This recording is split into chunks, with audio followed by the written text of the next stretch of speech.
My name is Michael Roberts, Michael Stewart Roberts. I have a master's in biochemistry. I'm 66 years old. I have done biology my entire life. I've lived here for exactly 2 years, and I'm about to move out because I have something better going. But for the time I've been here, I've liked it, and I would like to do whatever I can to help advance the village. This freezer is open to any villager. Anybody can come in and take what they need. And the idea is take just what you need and leave the rest for somebody else. Opportunity Village was started in the wake of the Occupy movement, actually. There were a number of protesters in Eugene that began demonstrating in support of the occupiers on Wall Street. So they camped on public property, and because it was considered to be political speech, the city decided they had a right to be there and allowed them to do that.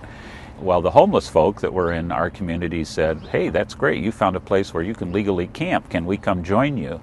And what emerged over the 6 months of that protest was this alliance between the unhoused and the housed. It's pretty Spartan here.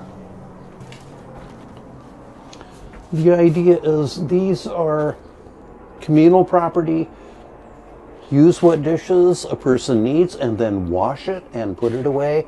That doesn't always happen, I'm sorry to say. We've got this microwave, we've got another one in the yurt, we have a roaster oven, and we're in the process of building a new outdoor kitchen.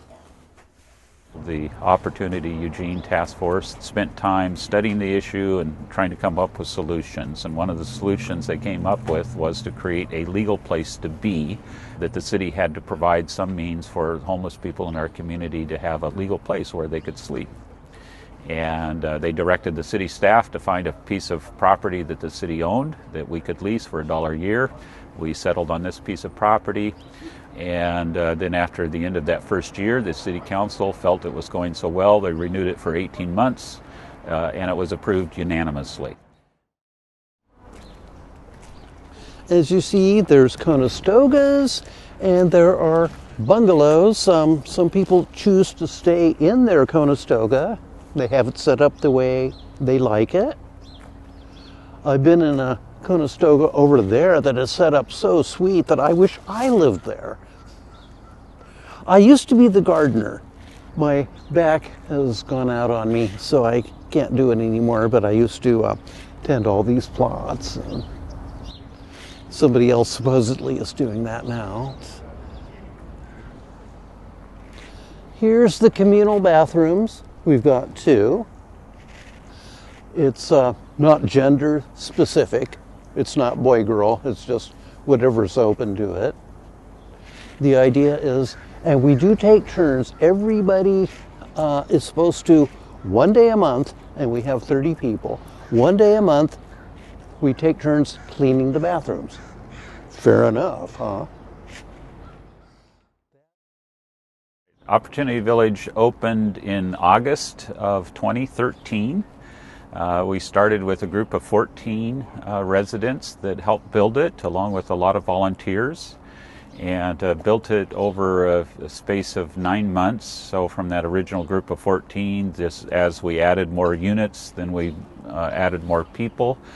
So at the end of 9 months, we were up to full capacity of about 35 people with 29 units.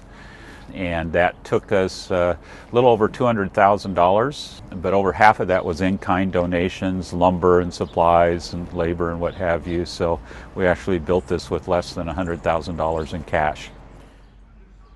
One of the folks that was involved early on that joined our group had built what we call those Conestogas, and those cost about $1,500 a piece to build. And he came up with this concept of a very simple structure that was insulated, secure, it's got a locking door on it, and is very energy efficient. And those serve as kind of the entry point for any of our single individuals. That's the first unit that they'll move into, and then after they're here for a while, if a space opens up, they can move into one of the larger bungalows.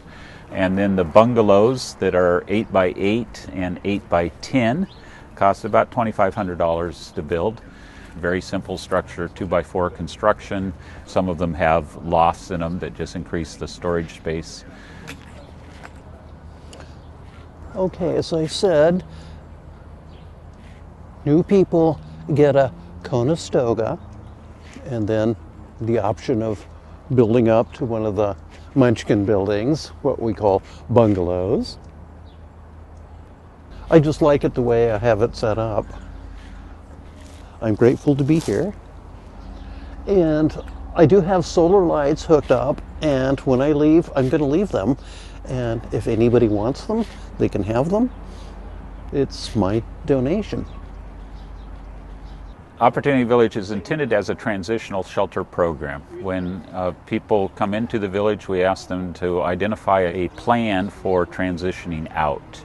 And then we have a number of volunteers that then work with people to try to assist them in developing that plan, making sure that they're doing what they need to be doing and applying for different kinds of assistance or help with job searching or building their resume, whatever the case may be. So in some way, in some concrete way, to be working on a plan to transition out of the village. I've been here exactly 2 years. I'm probably going to leave within a couple of weeks. Where are you from, and what led you to being on the street for a while and now being at the village? My wife died from cancer, and the business I worked for went out of business, and I suddenly had no job, no wife, no nothing. That's why I came here. I do have an exit strategy. Things are probably going to be good for me in the meantime, and I am trying to do the best that I can. And I'm glad to be here.